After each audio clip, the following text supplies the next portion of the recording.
ఈనాడు గిరిజనుల యువకులకు గిరిదర్శక్ పేరు మీద ఆనాడు నక్సలైట్లకు అడవుల్లో దారులు చూపించిన మా గిరిజన బిడ్డల్ని ఆదిలాబాద్ పోతే గోండులు ఉండొచ్చు, మహబూబాబాద్ ములుగు ఈ ప్రాంతానికి పోతే కోయలు ఉండొచ్చు, అచ్చంపేట అడవుల్లో పోతే చెంచులు ఉండొచ్చు, ఇతర ప్రాంతాలలో పోతే మా లంబాడ సోదరులు ఉండొచ్చు. ఈ గిరిజనుల బిడ్డలను ఈ రాష్ట్ర అభివృద్ధిలో భాగస్వాములు చేసినప్పుడే నిజమైన ప్రజా పాలన అందించినట్టుగా మేము భావిస్తున్నాం. అందుకే టూరిజం శాఖ నుంచి అదే విధంగా ఫారెస్ట్ డిపార్ట్మెంట్ నుంచి తెలంగాణ జరూరానా అనే ఒక స్లోగన్ తీసుకొని ఎండోమెంట్ టూరిజం, ఫారెస్ట్ టూరిజం ఈ రోజు అన్ని టూరిజంలను అభివృద్ధి చేసి వీళ్ళకి అందరికీ ఒక ఉపాధి కల్పించాలని ఒక మంచి ఆలోచనతోని గిరి దర్శక్ కార్యక్రమాన్ని తీసుకొని ఆ పిల్లలకి ఈ రోజు నియామక పత్రాలు అందించబోతున్నాం. స్కిల్స్ యూనివర్సిటీలో ఈ పిల్లలకి మనము ట్రైనింగ్ ఇవ్వాల్సిన అవసరం ఉంది, సాఫ్ట్ స్కిల్స్ నేర్పించాల్సిన అవసరం ఉన్నది. టెక్నాలజీని కూడా ఏ విధంగా వాడాలి, లొకేషన్స్ గానీ గూగుల్ మ్యాప్స్ గానీ లేకపోతే టూరిజం స్పాట్స్ ఏ విధంగా వాళ్ళు ఎలక్ట్రానిక్ గ్యాడ్జెట్స్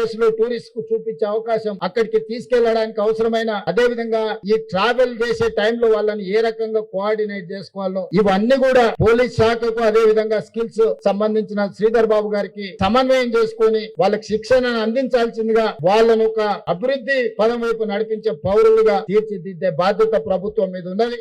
నక్సల్ బరి ఉద్యమాల బాట పట్టిన అడవి బాట పట్టిన సోదరులకు అందరికీ మేము విజ్ఞప్తి చేసినాం. అయ్యా మీ పోరాటం ఫలించింది, ప్రజల జీవన ప్రమాణాలు మారిపోయినాయి, పెరిగినాయి. మీరు అడ్డుకోవడం వల్ల గిరిజన ప్రాంతాలలో, తండాలలో, గూడాలలో, మారుమూల పల్లెల్లో ఈ ప్రభుత్వం చేయాలనుకుంటున్న అభివృద్ధి ఆగిపోతుంది. ఆ ఆదివాసి బిడ్డలకు ఉద్యోగ ఉపాధి అవకాశాలు కల్పిస్తాం, జనజీవన సవంతిలో కలవండి అని పిలుపునిచ్చినాం. మనం వచ్చిన తర్వాత ఇంతకుముందు సుమతి గారు చెప్పారు, శివధరెడ్డి గారు చెప్పారు, 814 మంది నక్సలైట్లు ఉద్యమ బాటను వీడి జనజీవన స్రవంతిలో కలిసి సెంట్రల్ కమిటీ మెంబర్స్ అందరూ ఈ రోజు వచ్చారు. ఇంకా ఒకరిద్దరు పెద్దలు మిగిలిపోయిన వాళ్ళకు కూడా వయసు మీద పడ్డాయి. అందులో ప్రముఖ వ్యక్తి గణపతి. నేను ఈ వేదిక మీద నుంచి వారికి విజ్ఞప్తి చేస్తున్నా, మీ ఆరోగ్యం బాగాలేదని ప్రభుత్వం దృష్టికి వచ్చి మీకు అవసరమైన వైద్యాన్ని అందించే బాధ్యత రాష్ట్ర ప్రభుత్వం తీసుకుంటుంది. మీ ప్రాణానికి రక్షణ కల్పించే బాధ్యత మా రాష్ట్ర ప్రభుత్వం తీసుకుంటుంది. ఇక మీ ఉద్యమం ప్రజలలో ఉండి ప్రజా సమస్యల్ని ప్రస్తావించండి.